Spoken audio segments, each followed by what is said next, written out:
Hey guys, welcome back. I'm Daniel and today we're going to make this great looking jewellery box that can also be a document box. It's got a white interior and a very figured top. So come on a journey and we'll make this box right now.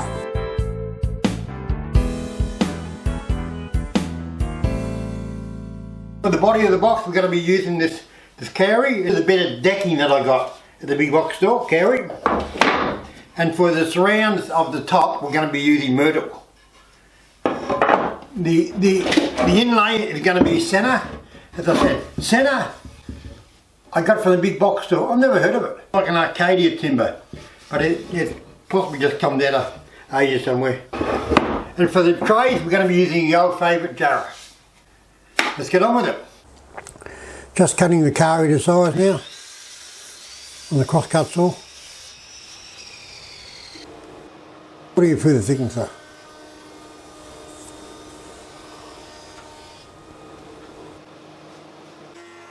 An edge and ripping it to size, about 65mm I think I think.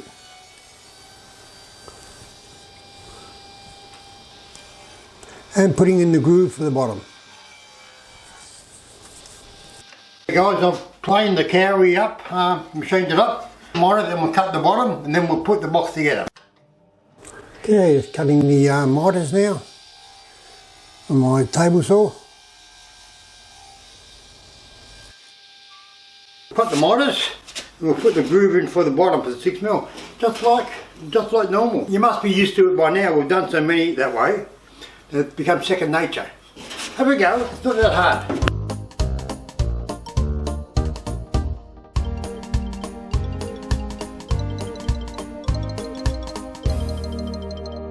It's a new day and I'm back in the shed. 2 splines in this box to dress it up and hold it together a bit more. Okay, just putting the splines in now. It's my spline jig. Real easy to do it this way. Cut the pine on the saw and put it for the sander just to creep up on the joint. But you can do it straight as a saw too. You don't have to have a sander to do it. You can just take your time and do it straight as a saw. It's just that I've always done it this way. So anyway, just use the tools that you've got. You can do it other ways. Anyway, I'll cut the splines out and we'll glue them in and then we'll work on the top. Gluing the splines in now.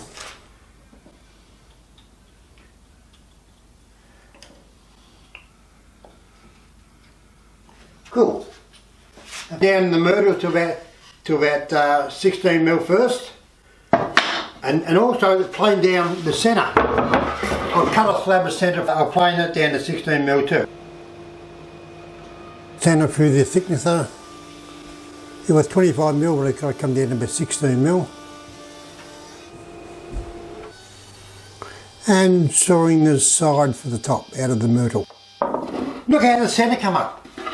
That's going to look so striking, isn't it? With the myrtle on the sides, that's going to look very, I'm not going to say the word, but it's going to look very, very well.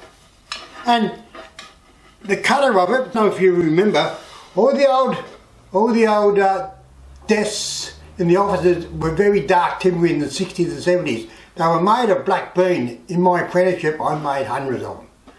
And this timber reminds me of that. Look at that. That's going to come up great. And I get this from the big box store. And it's cheap. I don't know. It's very striking. Great for box making. You don't want all grain to be very straight grain and very dull. You want highlights in boxes. And when you can mix highlighted timber with a straight grain timber like myrtle, you get a magnificent looking product. Cutting the centre to size now.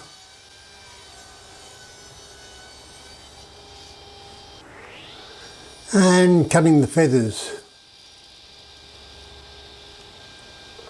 And the groove in for the feathers to go into. To join everything together. Check it out then. And doing the myrtle now. Keep turning it around so that it grooves in the centre. cut the feathers about 40mm wide, and we've grooved the myrtle, and we've grooved the centre all the way around to hold them. While we're waiting for the spines to dry and the feathers to dry in the myrtle, we're going to start working on the interior tray. The interior tray it's a tray by itself, but in the box, this box can be used as a jewellery box with the tray inside, or it can be used as a document box to hold the document. So it's a two-purpose box. So we're going to make a tray like this. Cutting the Jarrah now on the bandsaw down to about 12mm.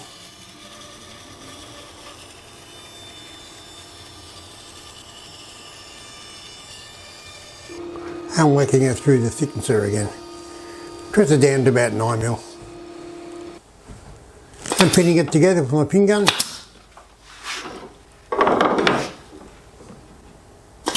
There it goes.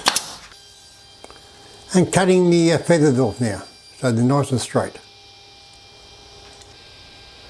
And mitering the surrounds.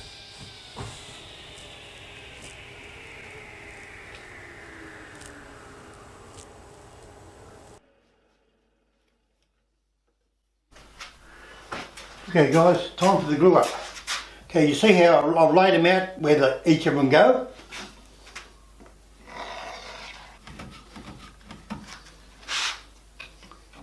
The top out of the crabs, very striking centre, isn't it?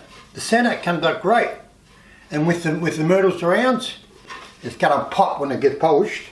I've cut and sanded the splines in the box, and I've inserted the tray. So we're getting there now. The top through the sander now, and then we can do the very fine edge on the saw, the very slight angle, and then hinge it. Polish, sand, polish, and we're almost done. Putting the top through the sander now, sander down. Sander works great. And cutting the slight angle, I think it's about 10 degrees on the edge of the top. Make sure you cramp them down. Don't try to hold them. And doing the end now. Same procedure.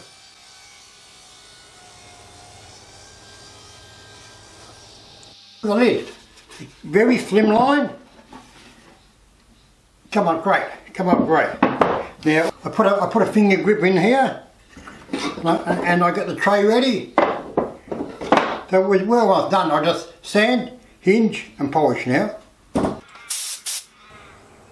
Just polishing the tray. Look at that Jarrah. Look at the red of that.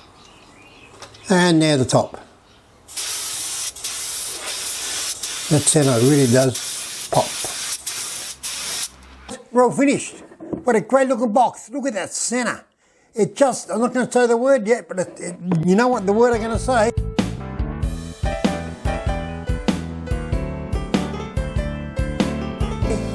And the interior, pure white, with the Jarrah tray. Great. You can also double as a document box, so your documents can go in there like that. So a dual purpose box, guys. Look at that. Carry sides. I'm going to say the word. It pops. It really does pop. Thanks for being with me this week. And please subscribe and ring the bell. And join me again next week where we'll be making another box. Yay!